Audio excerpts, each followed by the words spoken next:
किंवा मजेनी ठेवावं असं तर कधीच होत नाही. पण सर्कमस्टान्सेस आर सच की तुम्हाला काही अवघड निर्णय आयुष्यात घ्यायला लागतात. आणि मला हे खूप तेव्हा जाणवायचं की खूप लोक are very easily judgemental about such things. खूप कॉमन आहे. खूप इझिली असं म्हणून टाकतात की अरे सोडून गेली मुलांना. सोडून गेली इतकं सोपं नसतं ते. It is a very difficult decision that you have to take. आणि त्यामागे खूप विचार होता. असं नव्हतं की तडकाफडकी एक दिवस मी ठरवलं की अरे आता बास, आता मी निघून जाते, असं नसतं ते. You have tried and tried and tried and tried and then you have come to that decision की आता I need to take a decision. आणि त्याच्यामागे बऱ्याच गोष्टी असतात की मी त्यांना फायनान्शियल स्टेबिलिटी देऊ शकते का, मी त्यांना अशी एक एन्व्हायरमेंट देऊ शकते का की जिथे त्यांना असं वाटणार नाही की मी त्यांना अप्रूट करून कुठेतरी भलतीकडेच आणलंय. When they have been living in a place जिथे त्यांनी त्यांचं एक विश्व तयार केलेलं असतं, कम्फर्टेबल असतात ते, तिथे त्यांचे मित्रमैत्रिणी असतात, त्यांचं आयुष्य एका जागेमध्ये गेलेलं असतं, तर त्यांना पूर्ण तिथून अप्रूट करून दुसरीकडे नेणं जस्ट बिकॉज मी हा निर्णय घेतलाय फॉर माय बेटरमेंट, तर त्याच्यात मी त्यांनाही I drag them in to it is not right. आणि काहीही असलं तरीसुद्धा जोपर्यंत एखाद्या बाईला हा विश्वास नसतो की जिथे मी माझ्या मुलांना ठेवून जाते तिथे त्यांची चांगली काळजी घेतली जाईल का नाही, ही खात्री जोपर्यंत नसते तोपर्यंत एखादी बाई कधीच मुलांना ठेवून जाणार नाही. सो तो विश्वास मला नक्कीच होता की मी जरी इथे त्यांना ठेवून जाते तरी I know that they are going to be loved, cared for, आणि खूप एक समृद्ध आयुष्य त्यांचं नक्की जाणार आहे त्या ठिकाणी. त्यामुळे हा सगळा विचार करून घेतलेला तो निर्णय होता. ऑफकोर्स डिफिकल्ट, आणि त्याच्यानंतरची अनेक वर्ष वर ऑल्सो व्हेरी डिफिकल्ट, कारण Wien you face society with this it is very difficult. म्हणजे कदाचित ते जास्ती रिअलाइज करून देतात, म्हणजे आपण खूप प्रॅक्टिकली विचार करून तो निर्णय घेतला असतो. आणि कितीही तुम्ही प्रॅक्टिकली विचार केला असला तरी इमोशनल लेवलला ते ऍक्सेप्ट करणं खूप अवघडच असतं. It is not an easy decision. त्यामुळे ते असतं. तुमची फॅमिली पण I think are shaken by this decision. त्यामुळे त्यांनाही कळत नसतं की डिसिजन तर घेतलाय पण आता काय होईल पुढे. तर हे सगळ्यांसाठीच it is a difficult time to go through. It's not only the kids, also for the parents who are separating, also for their families who have to face that decision. त्यामुळे कोणासाठीच तो सोपा नसतो. पण if it is for the betterment of everybody around you, त्यातनं पुढे जाऊन जर रिलेशन्स चांगले होणार असतील आणि तुमच्या आजूबाजूचं वातावरण चांगलं होणार असेल तर definitely it is needed for somebody to take that decision. Anjali, जसं आता तुम्ही म्हणाला ऑलमोस्ट 14 वर्षानंतर तुम्ही तो सेपरेशनचा डिसिजन घेतला, आणि आजही समाजात भरपूर अशा स्त्रिया असतील कदाचित त्या मॅरेजमध्ये कम्फर्टेबल नसतील पण तरीही त्या तग धरून राहतात किंवा कॉम्प्रोमाइज करतच राहतात सिच्युएशनसोबत, त्या कुठल्याही डिसिजनला पोहोचू नाही शकत. तर असं का होत असेल? ह्यासाठी मला असं वाटतं ना की खूप कारणं आहेत.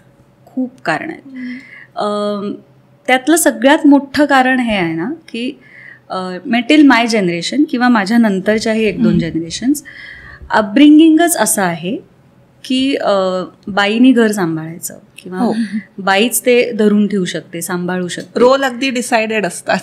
कारण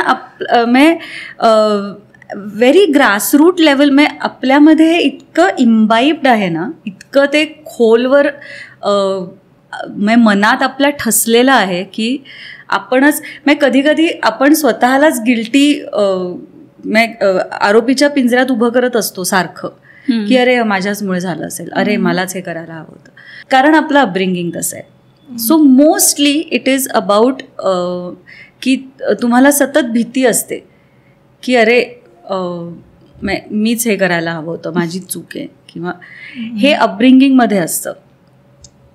अजून एक पॉईंट असा असू शकतो की you are financially dependent on your husband. बऱ्याच बायका अजूनही आर हाऊसवाईफ्स, not working and very happily in that role. की नथिंग अगेन्स्ट इट, की तुम्ही होममेकर्स आहात, which is such a big thing आणि it is a big responsibility.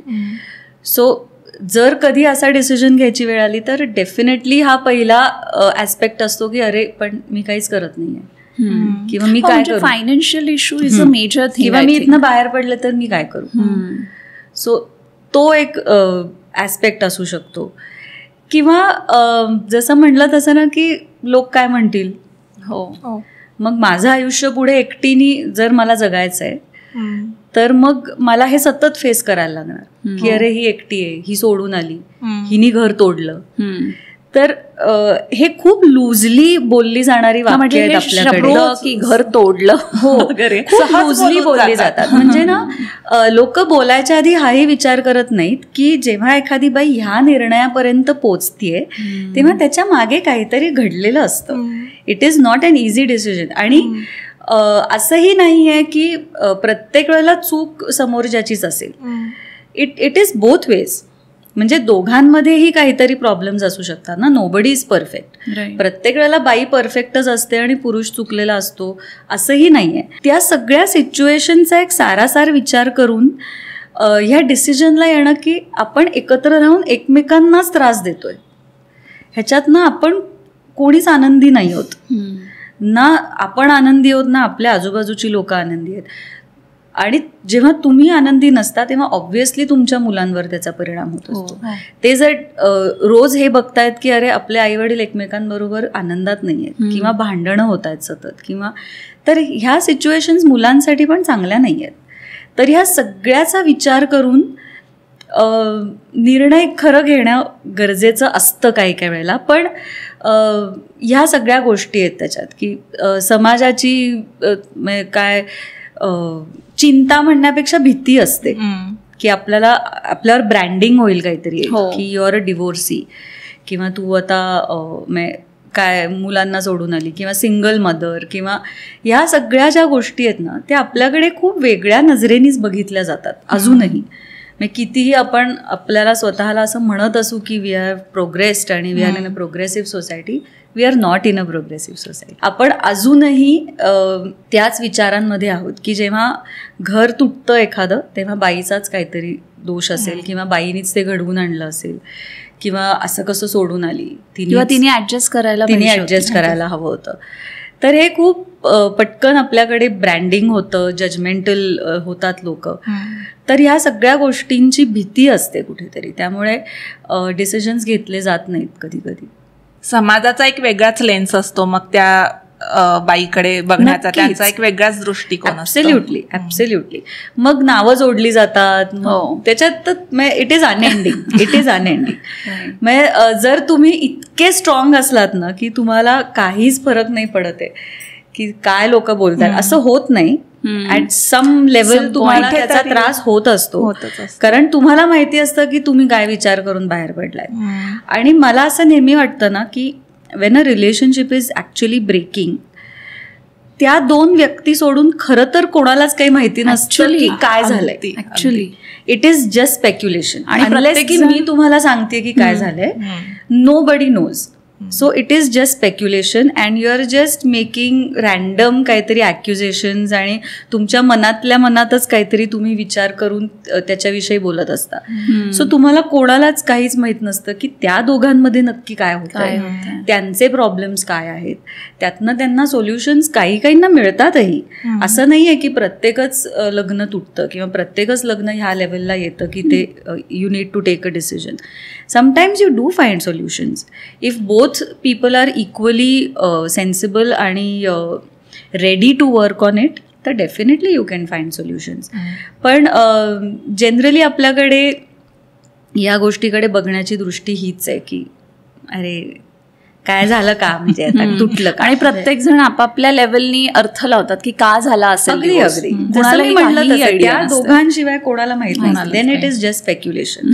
So it is you are just making random guesses की असं झालं असेल, असं झालं असेल. सो जेव्हा आपण डिवोर्स बोलतो, specially in case of women, इतकं त्यांच्यासाठी आय थिंक अजून डिफिकल्ट होतच असेल. At least at certain level it is very challenging for women. आत्ता आपण न्यूजमध्ये एक केस पण बघत होतो, खूप चर्चेत होती की ती मुलगी कदाचित त्या लग्नात नव्हती, हॅपी नव्हती, आणि मे बी फॅमिलीचा सपोर्ट असता तर सिच्युएशन कदाचित वेगळी असती आणि कदाचित आज ती जिवंतही असती. पण फॅमिलीचा सपोर्ट तिला त्यावेळेस मिळाला नाही. त्याच्यामुळे जेव्हा हे असे डिफिकल्ट डिसिजन्स घ्यायचे असतात तेव्हा how important it is to have a family support. Very important. It is very important. म्हणजे एस्पेशली ह्या केसबद्दल तर मला असं वाटतं की जेव्हा असं होतं ना, आणि अजून एक त्याच्यात ॲस्पेक्ट आहे की if you are in a love marriage तर मुली खूप घाबरतात. कारण मग असं होतं की तू निर्णय घेतलास, कधी कधी कदाचित ते असं इट वॉज युअर डिसिजन. की अरेंज मॅरेज असेल तर ऑफकोर्स की अरे मग ठीक आहे, मग आम्ही तुझ्या बरोबर होत. But Wien it is a love marriage it is always your responsibility की तू निर्णय घेतलास, तुला करायचं होतं. आणि एस्पेशली ह्या केसमध्ये ना असं मला नेहमी वाटतं की वेन इट कम्स टू जेव्हा मुलींची लग्न करून दिली जातात आणि जेव्हा डिमांड्स असतात, तर तेव्हा आईवडिलांनी सुद्धा हा विचार करायला पाहिजे की when somebody is demanding something it is a red flag. तुम्हाला तिथेच कळायला पाहिजे की it is not going in the right direction. तर तुम्ही लग्न करून देताना सुद्धा हा विचार करायला पाहिजे. इनफॅक्ट मुलींनी सुद्धा हा विचार करायला पाहिजे की कोणीतरी माझ्याकडे काहीतरी मागतंय because I want to get married is a red flag. हे तुम्हाला तिथेच कळायला पाहिजे की मग आपण कुठल्या प्रकारच्या नात्यामध्ये एंटर करतोय, आपण कुठे पाऊल ठेवतोय, हेच तुम्हाला तिथेच that is your first step. की जर माझं प्रेम आहे आणि जर मी प्रेमात पडून लग्न करते तर माझ्या पार्टनरनी माझ्याकडनं काहीतरी डिमांड करणं should not be the first step of getting in to that marriage. मग तिथेच तुम्हाला कळायला पाहिजे की अरे हे नाही आहे, this is not what I want or this is not what I had expected. आणि मग तिथून पुढे तर सगळं मग इट इज व्हेरी ऑब्व्हियस की तुम्ही देत राहता, मागण्या वाढत जातात, डिमांड्स एंडलेसच. आणि मुली, मी म्हणलं तसं की हे आपल्या डोक्यात खूप फिट बसलेलं आहे की मला लग्न सांभाळायचं आहे माझं. मी नाही पटकन सांगू शकत की मी प्रॉब्लेममध्ये आहे, मी नाही पटकन हे म्हणू शकत की अरे मला मदतीची गरज आहे. Very rarely women ask for help. म्हणजे हे मी इतक्या सिच्युएशन्समध्ये बघते की पटकन आपण म्हणू शकत नाही की अरे मला मदत करा कोणीतरी, मला मदतीची गरज आहे, मला सल्ला द्या, किंवा ओपन अप होणं की my marriage is in a problem हे म्हणण्यामध्येच खूप वेळ जातो. आणि तोपर्यंत कदाचित काहींसाठी उशीर झालेला असतो. उशीर झाला असं. It has reached a stage where either you end up in a divorce or मग अशी काहीतरी स्टेप होते जी which is very very sad. ह्याच्यातनं तर कोणाचंच काहीच हे नाही झालं. तर ओपनली हे ॲक्सेप्ट करणं की आय हॅव अ प्रॉब्लेम आणि talking about it to somebody is very necessary. आणि प्लस फॅमिली सपोर्ट तर सांगितल्यालाच पाहिजे. पण असं होतं बऱ्याच वेळेला, म्हणजे खूप कमी बाबतीत असं होतं की पटकन पेरेंट्स म्हणतात की हो ठीक आहे मग तू ये परत. Still you are given an advice की नाही तू बघ, तू ॲडजस्ट करून बघ, होईल नीट, काहीतरी तुम्ही हेल्प घ्या, काउन्सिलरकडे जा, हे करा. सो पटकन असं कोणी म्हणत नाही की nobody is ready to take that step असं इझिली की अरे प्रॉब्लेम आहे का, मग ये परत आपण बघूया काय. म्हणजे इतकं ह्या लेवलचा प्रॉब्लेम असला तर नक्कीच म्हणायला पाहिजे हे. पण काय होतं, त्या लेवलचा प्रॉब्लेम आहे हे मुलीच फार कमी ॲक्सेप्ट करतात की मला आता एवढा प्रॉब्लेम आहे की मला ह्यातनं बाहेरच पडता येत नाही आहे. ह्या स्टेजला येऊन सांगणं तेव्हा तर कोणीच काही करू शकत नाही. सो तुम्ही खूप आधीपासनं या गोष्टी बोलायला पाहिजेत, सांगायला पाहिजेत की अरे असं होतंय तर हे बरोबर आहे का, किंवा मला एखादी गोष्ट खटकतीये तर तेव्हाच मी माझ्या आईवडिलांशी बोलायला पाहिजे की हे असं वागतोय किंवा असं होतंय तर हे बरोबर आहे का, काहीतरी चुकतंय का ह्याच्यात. पण बऱ्याच वेळेला बायका इग्नोर करतात. They just go on thinking की अरे मी असं वागले तर असं होईल, मी असं वागले तर बेटर होईल. पण तसं नसतं. मग it leads to a stage where you are taken for granted. Right. की तुम्हाला गृहीतच धरलं जातं की अरे हां ती करेलच, ती समजून घेईलच, तिला चालेलच. तर ह्या स्टेजला तुम्ही स्वतःला आणताय. तसं न करता वेळेतच जर मदत मागितली आणि ती मदत झाली तर your relationship can definitely get better, किंवा तुम्ही त्यातनं लवकर बाहेर पडू शकाल फॉर शुअर. आणि ते माझं लग्न आहे, मला टिकवायचंच आहे, हे इतकं मनात रुजलेलं असतं. नक्की. कदाचित त्याच्याचमुळे नाही शेअर केलं. 90% गोष्टी त्याच्यामुळेच होतात की तुमच्या मनात हे जन्मापासनं तुमच्यावर संस्कार असेच आहेत. किंवा जसं मी नेहमी म्हणते की मुलं आईवडिलांना सतत ऑब्झर्व करत असतात. हो. ते तुम्हाला बघूनच शिकत असतात, तुमच्या ॲक्शन्समधनंच गोष्टी शिकत असतात. तर माझ्या जनरेशननी माझ्या आईवडिलांना असंच बघितलेलं आहे की you are in a male dominated family आणि the father is taking the decisions and the mother is following, किंवा mother has no voice, no opinion. ती घर सांभाळते, ती स्वयंपाक करते, ती सगळं हे करते, पण तिला डिसिजन मेकिंग पॉवर नाही आहे. आणि मुली हेच बघत मोठ्या झाल्या आहेत की अच्छा मला असं व्हायचं आहे, मला पुढे जाऊन मला हे करायचं आहे पुढे जाऊन. तर आपल्याकडे बाय ऑब्झर्वेशन सुद्धा आजूबाजूला हेच दिसतंय की मला डिसिजन नाही घ्यायचं आहे काही, मला फक्त घर सांभाळायचं आहे. अगदी. आणि मग ते मी नीट नाही केलं तर तो मग माझाच दोष आहे. म्हणजे मला स्वयंपाक नीट यायलाच पाहिजे, मला मुलांना नीट सांभाळता यायलाच पाहिजे, मला माहितीच असायला पाहिजे की मूल आजारी पडलं तर काय करायचंय, मला माहितीच असायला पाहिजे. असं नसतं. Every woman is becoming a mother for the first time. तर जोपर्यंत तुम्हाला गायडन्स नाही आहे तोपर्यंत तुम्हाला काहीच माहिती नसतं. तर ह्याचं बर्डन इतकं घेतो ना आपण की अरे मला स्वयंपाकच नाही नीट करतायत, किंवा मला आवडत नाही करायला, माझी नाही आवड स्वयंपाक करायची. हे किती बायका ऍक्सेप्ट करतात. बायकांना गिल्ट तर ऍक्च्युली टू से की मला स्वयंपाकाची आवड नाही, मला येत नाही करता. That's okay. It is not your moral responsibility की तुम्ही आता मी प्रूव्हच करून दाखवते की मी सुगरण आहे तरच मी चांगली बायको होऊ शकते. पण ह्याच्यातच आपण अडकलोय. ह्या सगळ्या एका विशेष सर्कलमध्ये होत आपण की तुम्ही चांगलं वागलात, तुम्ही चांगलं बोललात, तुम्ही चांगला स्वयंपाक केलात, तुम्ही तुमच्या नवऱ्याच्या घरच्या सगळ्यांची सतत काळजी घेत राहिलात तरच तुम्ही एक चांगली बायको, चांगली गृहिणी होऊ शकता. असं नाही आहे. Nobody is perfect, everybody is learning. आणि एस्पेशली जेव्हा नवीन नवीन लग्न होऊन एखादी मुलगी येते तरी असं होतं की माझ्या जनरेशनच्या मुलींना थोडीफार तरी घरातल्या कामांची सवय, कारण मी म्हटलं तसं अपब्रिंगिंगच तसं आहे की तुला पुढे लग्न करून तिकडे जायचं आहे आणि you need to know certain things. आत्ताच्या मुलींना नाही आहे हे. आणि का असावं? म्हणजे why would I bring my child up in a way की तुला घर सांभाळायचं आहे? तर मला नाही असं वाटत. कारण आता that is not the goal. पूर्वी तो होता, अंडरस्टँडेबल, कारण पूर्वी तसंच होतं. म्हणजे पूर्वी आपल्या सोसायटीची रचनाच तशी होती की तुमचे रोल्स डिफाईन्ड होते आणि तुम्ही तसंच करायचं. जेव्हा बायकांनी बाहेर पडणं सुरू केलं किंवा जेव्हा त्या नोकरी करायला लागल्या, कामासाठी बाहेर पडायला लागल्या, तेव्हा ते रोल्स थोडेसे बदलत गेले. हो.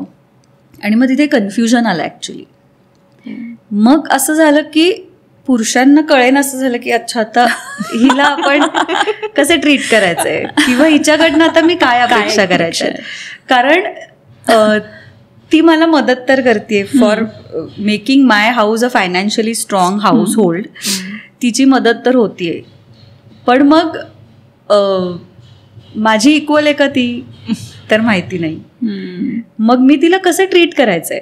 म्हणजे ना कधीतरी ना आपण पुरुषांच्या बाजूनेही हा विचार करायला पाहिजे की जेव्हा त्यांचंही अपब्रिंगिंग असंच झालंय की you are the man of the family, तुलाच सगळं सांभाळायचंय, तूच पैसे कमवून आणायचेस, तूच त्यांच्याकडे लक्ष द्यायचंयस.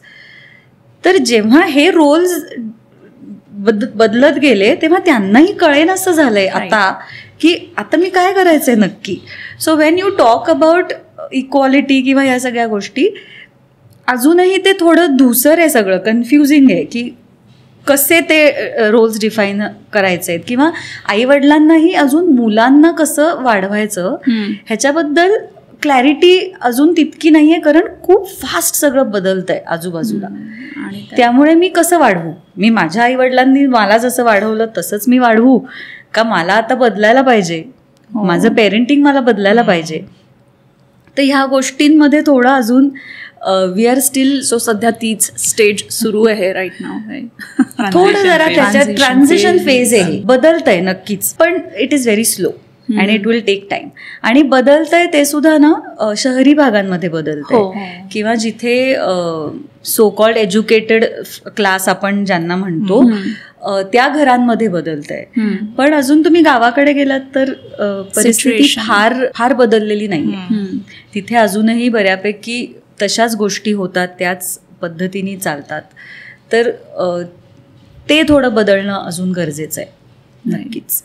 आणि ना डिवोर्स झाला की जसं आपण म्हटलं की समाज खूप जज करतो, किंवा असंही म्हटलं जातं की अगदी टोकाचा डिसिजन घेण्याची काय गरज होती.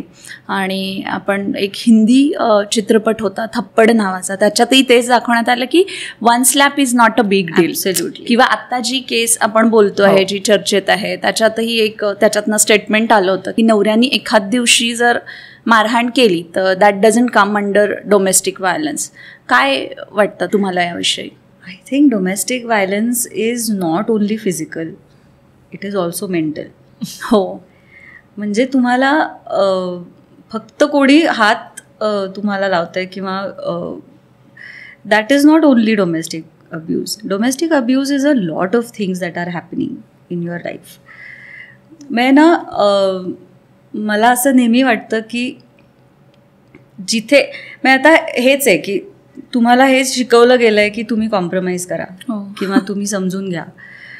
तर माझं असं म्हणणं आहे की जिथे जिथे नातं येतं तिथे ऑब्व्हियसली कॉम्प्रोमाइज आहेच, तिथे समजून घेणं आहेच. आणि ते it's not only husband wife, कुठलंही नातं असेल, मित्रमैत्रिणीचं नातं असेल, आईवडिलांचं नातं असेल, भावा बहिणींचं नातं असेल, जोपर्यंत तुम्ही एकमेकांना समजून घ्यायच्या पोझिशनमध्ये आहात तोपर्यंत ते नातं छानच असणार आहे. जिथे हा मुद्दा येतो की आता बघ माझंच खरं किंवा मी म्हणीन तसंच व्हायला पाहिजे, तिथून प्रॉब्लेम्सना सुरुवात होते. आणि एस्पेशली इन मॅरेजेस असं होतं जनरली की मी आत्ता जसं आपण बोललो की men are brought up in that way to feel की I am the man of the family, त्यामुळे माझं डिसिजन काउंट व्हायला पाहिजे किंवा मी जे म्हणेन तेच व्हायला पाहिजे. बऱ्यापैकी घरांमध्ये बायका ते ॲक्सेप्ट करतात किंवा ते चालून जातं. पण जिथे एखादी बाई असं म्हणते की नाही मला नाही हे चालणार, मलाही एक ओपिनियन आहे, माझं पण काहीतरी म्हणणं आहे, जेव्हा हे होतं तिथून तो कॉन्फ्लिक्ट सुरू होतो. मग निभवायचं का? हो, नातं निभावणं म्हणजे नक्की काय? आणि नातं निभावणं ही सोपं नाहीच आहे ना. नातं निभावणं हे अवघडच असतं, कुठलीच गोष्ट सोपी नाही आहे. पण जर समोरची व्यक्ती तितकी रिस्पॉन्सिव्ह असेल किंवा जेव्हा समोरच्या व्यक्तीलाही नातं निभवायचं आहे तेव्हा निभावणं ऑल्सो इज ओके. हा, म्हणजे it's not a one way ना, इट्स नॉट वन वे. आणि मग तुम्ही निभावताच ना. कोणालाच असं हे नसतं की अरे आता मी तोडून दाखवतो, हां असं कोणीच म्हणत नाही आहे. Everybody is trying to make it work.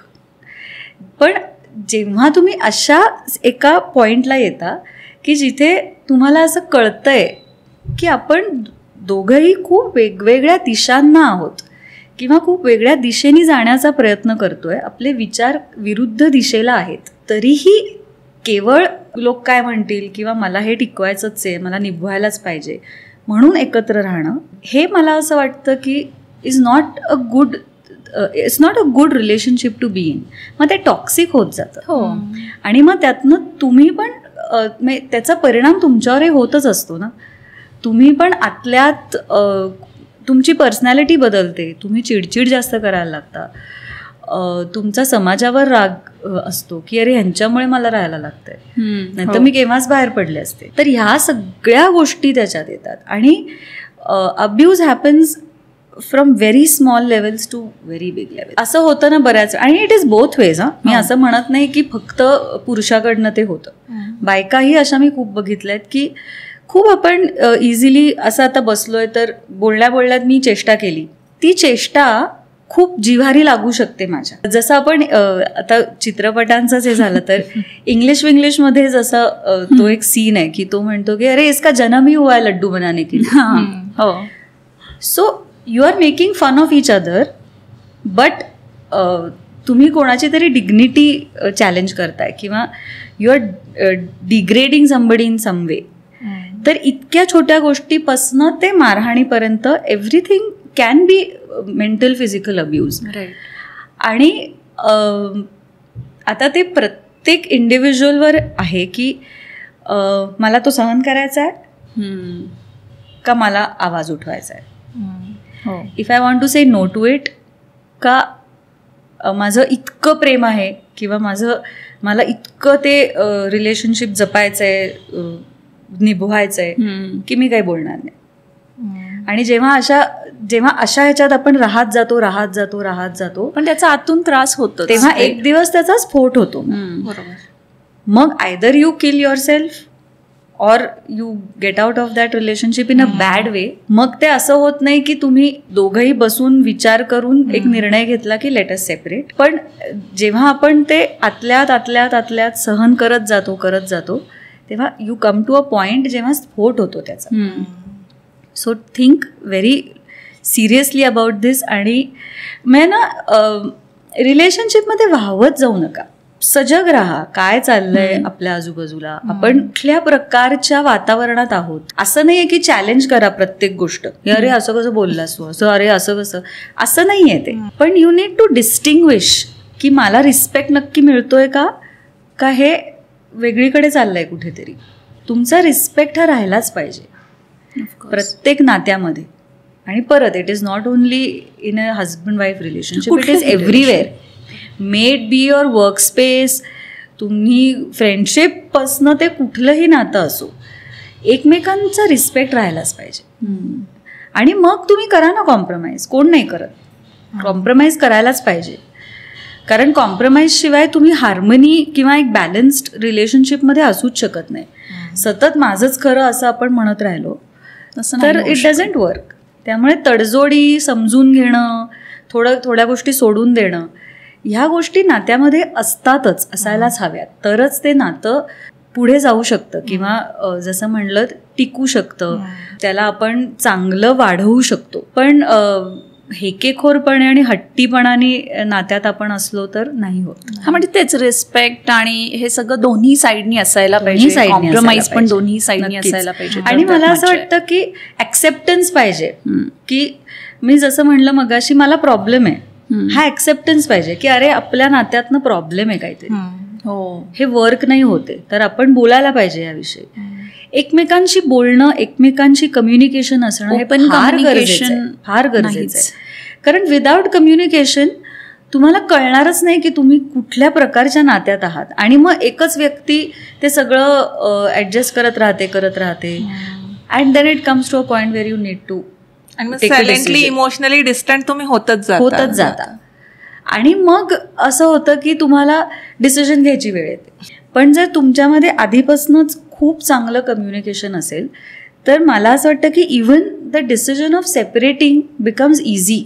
म्हणजे मला असं नेहमी वाटतं की सेपरेट होऊन जर तुम्ही एकमेकांना रिस्पेक्ट करून चांगल्या रिलेशनशिपमध्ये राहणार असलात, being good friends with each other, having a better dialogue, तर का नाही करायचेच. त्याला एवढा स्टिग्मा का आहे हेच कळत नाही मला. कारण ही व्यक्ती जरी मला खूप आवडत असली, ह्या व्यक्तीवर माझं खूप प्रेम आहे, पण हे रिलेशन वर्क नाही होते. म्हणजे maybe as husband wife you are not working, but maybe as friends you will be better. तुम्ही एका बेटर रिलेशनशिपमध्ये असाल, तुम्ही तुमच्यात चांगलं कम्युनिकेशन होऊ शकेल, तुमची परिस्थिती बेटर होईल.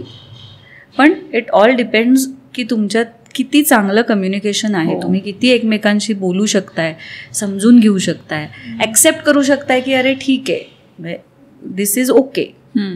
हे म्हणणं की हां ठीक आहे प्रॉब्लेम आहे, हे म्हणणंही खूप गरजेचं आहे. सो आपण नातं निभावण्याबद्दल बोललो आणि ॲक्च्युली प्रत्येक गोष्टीची ना दोन टोकं, दोन एक्स्ट्रीम्स असतीलच. कधी कधी त्या डिवोर्सच्या मागे खूप जेन्युइन कारणं पण असतील, पण आजकाल असं होत असेल कधी कधी अगदी क्षुल्लक कारणांपायी लोक सेपरेट होतात. So marriage is not always everybody's like 50-50 की कीपिंग ट्रॅक ऑफ की मी हे केलं तर तू हे कर, मी हे केलं तर तू हे कर. समटाईम्स इट कॅन बी एकाने जास्त द्यायचं आणि दुसऱ्याने जर लो एनर्जी याला असेल तर त्याने बॅलन्स आउट करायचं त्यावेळेस. So it's not always about keeping score. But मला असं वाटतं आजकाल ते जरा gender equality in marriage probably थोडंसं मिझरेबल डिरेक्शनला जात आहे. काय होतं ना की आपण इक्वालिटी विषयी जेव्हा बोलतो ना तेव्हा ते इतकं आता एक्स्ट्रीमला गेलं आहे. You don't need to make it an ego issue. Gender equality is equal opportunities. की मला इक्वल रिस्पेक्ट मिळतोय किंवा मला equal opportunities at a work place मिळत आहेत, इक्वल पे मिळतोय. किंवा जर आपण नात्यात म्हटलं तर it is, I think it is more about like I said before, respect किंवा इक्वल प्लेस. असं नाही आहे की तूच स्वयंपाक करायला पाहिजे आणि मीच झाडू मारायला पाहिजे आणि हेच. This is not what you call equality. किंवा ह्यानी काहीच प्रूव्ह होत नाही. Equality is where I can take my own decisions, where I can do whatever I feel like doing with my life. आणि तिथे असं होतं ना, बऱ्याच वेळेला मी हे असं ऐकते की त्यांनी मला अलाव केलं करायला तर आफ्टर मॅरेज. तर मला त्यांनी अलाव केलं. Why should anybody allow, why should anybody give you permission to do something? That is not what is gender equality. Equality is where I can sit with you and discuss की अरे मला ना असं करावं असं वाटतंय, तर व्हॉट डू यू थिंक, करू का, किंवा should I, will it be beneficial for me. आणि equally he takes my opinion also. Is what is gender equality, where you're discussing with each other, where you are thinking together, where you're taking decisions about your life together with equal respect and opportunity and value in that relationship is what is gender equality. I think आजकाल ना फेमिनिझमचं एक खूप वर्षांपासून आहे आणि I think it is very wrongly depicted. हो, म्हणजे ते फेमिनिझम इज नॉट की मी आता बाईकच चालवते आणि मी आता काय वेट्सच उचलून दाखवते आणि मी सिगरेटच ओढत फिरते. If I want to smoke it should be my choice, my liking, not because I want to show somebody की अरे तू सिगरेट ओढतो तर मी पण ओढून दाखवते. इट इज नॉट दॅट की तू बाईक चालवतोस तर मी पण बाईक चालवते. It is not that. If I want to, if I like doing it, I should do it. Feminism is actually something very different. Feminism is like I said की जेव्हा मी जेव्हा I am fighting for gender equality, जेव्हा मी माझ्या equal अपॉर्च्युनिटीजसाठी मी stand घेते तर मी feminist आहे. किंवा मला असं वाटतंय की हा पुरुष जेवढं ह्या पुरुषाला जे स्टँडिंग आहे समाजामध्ये ते स्टँडिंग मला मिळायला पाहिजे, त्या लेवलला तुम्ही मला कन्सिडर करायला पाहिजे. ह्याच्यासाठी आवाज उठवणं किंवा ह्याच्याबद्दल बोलणं हे I think is feminism, or taking a stand about something, not showing की अरे मी तुझ्याशी फिजिकली मी आता इक्वालिटी दाखवते, इज नॉट फेमिनिझम. किंवा जे तू करू शकतोस तेच मी करू, then where is the difference? You are made different for a reason ना. हो, अँड यू शुड ॲक्सेप्ट की तुम्ही आहात डिफरंट, वाय नॉट? त्यामुळे I think there lies the difference की जेंडर इक्वालिटी तेव्हाच येईल जेव्हा इट वर्क्स बोथ वेज. आणि हे पुरुषांकडनं पण व्हायला हवं आहे. आणि आता होतं आहे. I think in the coming generations it is happening. बदलतंय चित्र थोडं थोडं. राईट. आणि जसं फेमिनिझम ह्या प्रकारे खरंच मुलींना शिकवण्याची गरज आहे, तसंच मुलांनाही एक गोष्ट शिकवण्याची गरज आहे, ती म्हणजे रिस्पेक्ट वुमेन्स, यु नो. कारण ते सगळं फॅमिली व्हॅल्यूजमधनं येतं. Absolutely. I think you should raise your boys differently. मला असं नेहमी वाटतं की माझ्या मुलांनी मला स्वतःचं आयुष्य स्वतःच्या हिमतीवर, स्वतःच्या आवडीनिवडी जपत जगलेलं बघितलेलं आवडेल. म्हणजे माझ्या मुलांनी मला सतत ही कोणाचं तरी ऐकतीये किंवा सतत ही दबावाखाली जगतीये किंवा हिला काही व्हॉइसच नाही आहे, म्हणजे हिच्याशी आपण कसंही वागलं तरी चालेल, असं कुठल्याच मुलांनी आपल्या आईला बघू नये. सो बायकांनी हा विचार करायला पाहिजे की माझ्या मुलांनी मला कसं बघायला हवं आहे. What should my kids see me growing up. आणि त्याच्यावर ते कसे घडतायत हेही खूप अवलंबून आहे की त्यांनी स्वतःचे डिसिजन्स कसे घेतले पाहिजेत, किंवा त्यांनी जर तुमचं इंटरपर्सनल रिलेशन तितकं स्ट्रॉंग असेल तर त्यांनाही हे कळेल की नातं कसं असायला पाहिजे. हो, कारण मुलं ते बघत असतात, तेच बघत मुलं मोठी होत आहेत. त्यामुळे तुम्ही एकमेकांना कसं वागवताय, आपले आईवडील एकमेकांशी कसे वागतायत, कसे बोलतायत, काय करतायत, किती कम्युनिकेट करतायत, डिसिजन्स कसे घेतायत, आपल्याला कसं वागवतायत, हो, हे खूप महत्त्वाचं असतं. हे बघत मुलं मोठी होत आहेत. माझ्या मुलांशी खूप चांगला डायलॉग आहे. I have a very good communication with them. त्यामुळे हेही आहे की ज्या परिस्थितीत तुम्ही आहात ना, त्या परिस्थितीची जाणीव तुमच्या मुलांना असायलाच पाहिजे. तुम्ही मुलांशी नेहमी खरं बोलायला पाहिजे. तुम्ही मुलांचं घ्या ना ओपिनियन. त्यांना वाढतानाच हे लक्षात यायला पाहिजे की माझं पण ओपिनियन आहे, आणि जेव्हा माझं ओपिनियन आहे त्या ओपिनियनची रिस्पॉन्सिबिलिटी माझी आहे. हो. जर मी एखादी गोष्ट म्हणते की नाही मला ना असं व्हायला हवं आहे, तर ते झालं तर त्याचे कॉन्सिक्वेन्सेस चांगले वाईट जे काय होतील त्याची रिस्पॉन्सिबिलिटी माझी आहे. सो हे सगळं तुम्ही तुमच्या वागणुकीतनं मुलांपर्यंत पोचवायला पाहिजे. त्यांच्याशी सतत बोलायला पाहिजे. तुमच्या घरी जर if you have boys at home, you should talk to them about की तुम्ही मुलींशी कसं वागायला पाहिजे. हो. तुम्ही मी शुभंकरला हे नेहमी सांगते की जरी उद्या असं झालं की यू हॅव अ गर्लफ्रेंड किंवा तुला आवडायला लागलं कोणी, तर तू तिच्याशी कसं वागायला पाहिजेस.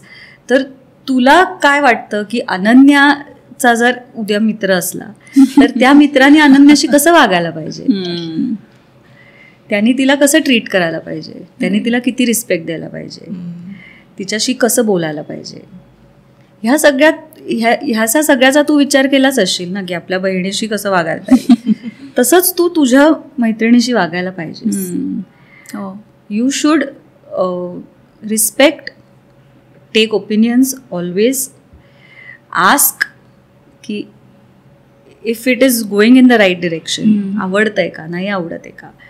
आणि it is not only about a girlfriend, it is about any friend you have, your sisters, your mothers, cousins, जे कोण असतील, मावशा, आत्या आहे, कोणी, a women in your life needs to be treated in a certain way. तर हे तुम्ही तुमच्या मुलांना शिकवायला पाहिजे, आणि ते will come through actions, and it has to be actions from both parents. जरी तुम्ही सेपरेटेड असलात, जरी तुम्ही एकत्र राहत नसलात, तरीही तुम्ही कसे वागताय, म्हणजे आत्ताही मी and my ex the way we are behaving with each other is affecting my children. हो, नक्की. सो त्यातनंच ते बघणार आहेत की अरे okay, they are separated and they are still okay with each other, they are talking to each other, they are decision घेताना they are conferring with each other, त्यामुळे ओके. सो असं नाही हे कर एकदम तोडून टाकलंय असं नाही आहे ते. There has to be a dialogue, there has to be communication, हे त्यांनी बघायला पाहिजे. त्यामुळे boys, the way you bring up your boys is very important आत्ता. And they need to be independent.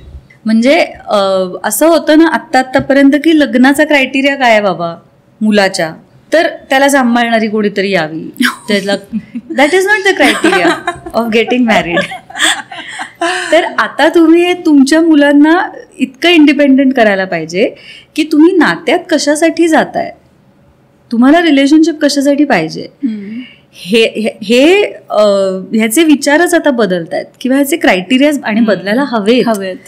त्यामुळे तुम्ही मुलांना आणि मुलींना सुद्धा इतकं इंडिपेंडेंट करा की they should not feel the need to get into a relationship just because की मी डिपेंडंट आहे किंवा मला हे जमत नाहीये, मला एकटीला राहता येत नाही, मला एकट्याला राहता येत नाहीये, म्हणून आता मला आधाराची गरज आहे, म्हणून तुम्ही एखाद्या नात्यात जाताय, असं त्यांना वाटू नये कधी. So they need to have a thinking capacity, they need to be independent, they need to earn for themselves, they need to be financially stable. ह्या सगळ्या गोष्टी तुम्ही त्यांना शिकवायला पाहिजे. Girls need to respect boys, boys need to respect girls, it works both ways. त्यामुळे हे संस्कार, हे शिक्षण व्हायलाच पाहिजे नक्कीच. आपण फॅमिली व्हॅल्यूजबद्दल बोललो, तर तुमच्या आई अनुराधा मराठे ह्याही एक गायिका होत्या. तर गायिका म्हणून नावारूपाला येताना तुम्हाला त्यांचा कसा सपोर्ट मिळाला? माझं शिक्षण ॲक्च्युली आईकडेच झालं सगळं गाण्याचं, आणि खरंच support for career as such नाही हे झालं, कारण लाईक आय सेड मी पहिलं गाणं गायले आणि तेव्हाच अवॉर्ड मिळाला, आणि so it was a done thing की आता मी गाणंच करीन. असं काही त्याच्यात फार there was no discussion as such की आता वेगळं काही करायचंय का. आता मला असं वाटतं की कदाचित ते अवॉर्ड तेव्हा नसतं मिळालं तर maybe I would have thought about something else, किंवा मी काहीतरी एक्सप्लोर तर नक्कीच केलं असतं, बिकॉज आय वॉज जस्ट 16. त्यामुळे it was too early to decide की मला काय करायचंय. पण त्या अवॉर्डनी somehow it gave me a direction, it just pushed me in to that. आणि पण गाण्याचं शिक्षण किंवा गाणं म्हणण्याची एक दृष्टी देणं किंवा ह्या सगळ्यामध्ये definitely she was a big help. आणि मी तिलाच बघत गायला शिकले किंवा तिचं गाणं ऑब्झर्व करून मी शिकले. मी खूप तिच्याकडे बसून समोरासमोर बसून फार कमी शिकली आहे. अच्छा. पण तिच्या कार्यक्रमांना मी खूप जायचे तिच्याबरोबर, किंवा तिच्या रिहर्सल्सना खूप तिच्याबरोबर जायचे. त्यामुळे तिला बघून आणि तिचं गाणं ऐकूनच मी खूप शिकली आहे खरं तर. त्यामुळे that helps me a lot now in my performances. आणि बाकी तर म्हणजे आयुष्यात तर definitely she has been the strongest support. म्हणजे डेफिनेटली हे नक्कीच होतं की जेव्हा तुम्ही असा डिसिजन घेता तेव्हा थोडं तिला ते ॲक्सेप्ट करणं, डायजेस्ट करणं वॉज अ लिटल डिफिकल्ट. कारण of course they come from a background where all these things are म्हणजे कधी त्यांच्या ध्यानीमनी पण नसतं की अरे आपली मुलगी असा काहीतरी डिसिजन घेईल. त्यामुळे definitely it was quite traumatic for her. पण she was supportive always, for my kids also, for me. त्यामुळे डेफिनेटली, कारण काय होतं एस्पेशली एकतर असा डिसिजन असतो आणि which is not at all accepted by society. मुलांना एका ठिकाणी सोडून येणं, तर असं लोकांना वाटतं की सोडून आली असं नसतं ते.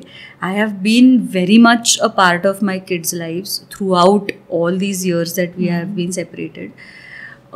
त्यामुळे असं नसतं की अरे सोडून गेली आणि आता काय लक्षच नाही, असं नसतं. आणि ह्या सगळ्यामध्ये आई has always been a very big contributor. Not only her, माझी बहीण, my entire family, all my cousins. मला फॅमिली सपोर्ट खूप स्ट्रॉंग आहे.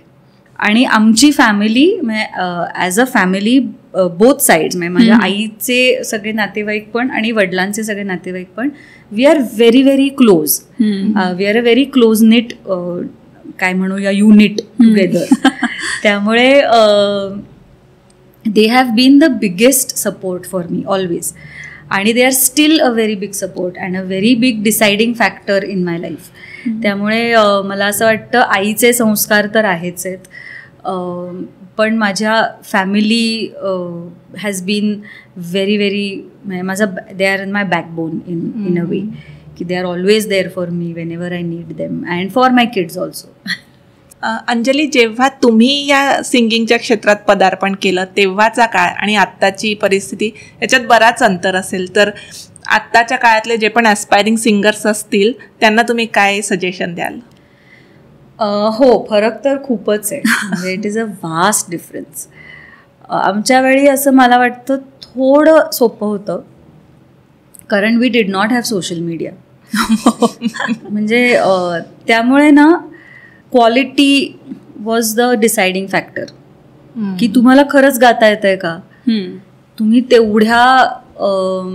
तेवढ्या लेवलला तुम्ही शिकलायत का, तरच तुम्ही या क्षेत्रात येऊ शकत होतात.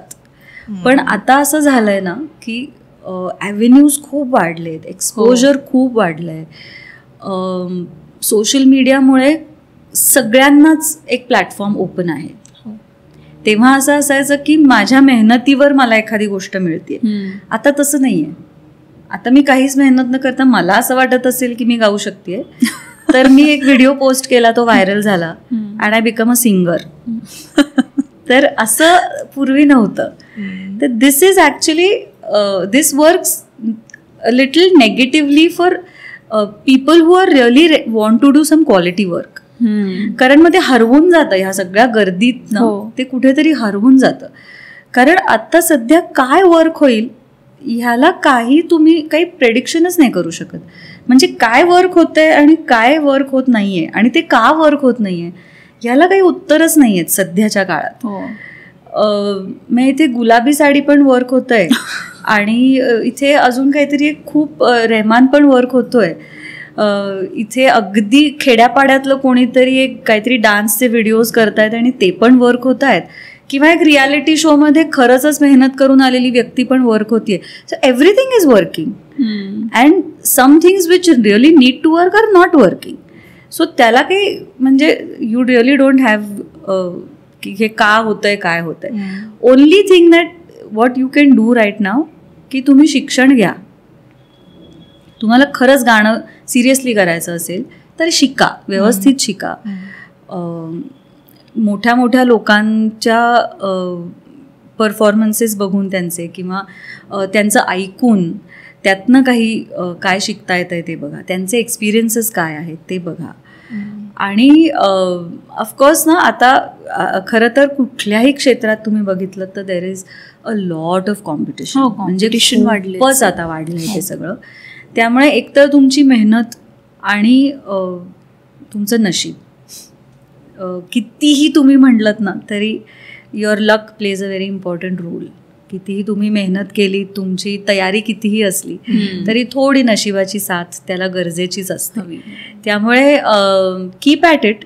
आणि जसं मी म्हटलं की हे नेगेटिव्ह आहे तसं थोडं त्याच्यात पॉझिटिव्ह पण आहे की तुम्ही सतत दिसत राहता. तुम्ही सतत काहीतरी करत राहिलात तर तुम्ही सतत दिसत राहता, त्यातनं काहीतरी तुम्हाला कामं मिळत राहतात. So social media has its plus minus sides. पण now that these kids are born into it, actually त्यांना त्याचा वापरही खूप चांगला करता येतो. Much better than my generation. मी म्हणणार होते की तुम्ही नाही कुठे मी खूप कमी आहे सोशल मीडियावर, खूप कमी आहे. माझा स्वभाव असा खूप नाही आहे की मला खूप दिसायला आवडतं किंवा मला सतत I don't like being in the public I all the time. Even जरी मी ह्या प्रोफेशनमध्ये असले आणि जरी मी स्टेजवर असले ऑल द टाईम तरी पण my private life is my private life. I would like to keep it private. खूप पर्सनल गोष्टी सोशल मीडियावर शेअर करायला मला आवडत नाही. पण work wise definitely it works for you. तुम्ही जितकं सीन असतात, तुमचे जितकी कामं चालू आहेत, हे चालू आहे ते चालू आहे, जितकं तुम्ही दाखवाल तितकं ते चांगलंच असतं. पण ती माझी मेंटॅलिटी, पर्सनॅलिटी नसल्यामुळे ते अजून मला जमत नाही. शुभंकर मला खूप सांगत असतो की आई तुला सोशल मीडिया प्रेझेन्स तुझा वाढवायला पाहिजे. somehow I am not able to do it and I prefer it that way, not really my thing. तुमचे अपकमिंग इव्हेंट्स कुठले कुठले आहेत? अपकमिंग म्हणजे आत्ता एक आमचा नवीन शो लॉन्च झाला ज्याचा त्याचा विठ्ठल म्हणून. इट इज म्हणजे नाट्यवाचन, थोडं संगीत, नाट्य अभिवाचन असं आम्ही त्याला म्हणतो, संगीत असं त्याच्यात आहे. Madhurani Gokhale she is actually the lead in it. आणि खूप छान वारीच्या सगळ्या बॅकग्राऊंडवर एक स्टोरी चालते. तर तो आत्ता हे चालू आहे. आत्ता माझा एक आवाज और अल्फाज नावाचा एक नवीन शो आम्ही लॉन्च केला आहे. इट इज अबाउट त्याच्यात नोन गाणी असतील सगळी, पण presented in a different way. Okay. थोडा आमचा विचार करून आमचा काय थॉट आहे त्याच्यातला तो मांडायचा प्रयत्न ते आहे. आणि असंच काय काय फिल्म्सचं काही गाणी चालू आहेत, नाटकांसाठी काही हे चालू आहे. सो काहीतरी चालू असतं सतत.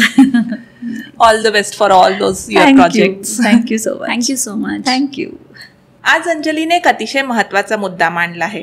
आपल्या डिसिजन्सबद्दल गिल्ट नाही तर क्लॅरिटी हवी. Anjali, she is not just a singer, she is a voice for every woman who has compromised, sacrificed for little too long. स्वातंत्र्य म्हणजे नात्यांना झुगारून देणं नव्हे, तर स्वतःसाठी उभं राहणं आणि आपल्या निर्णयांचे परिणामही जबाबदारीने स्वीकारणं. With that thought, Sassy Sakhi will sign out. Until next time, Keep shining.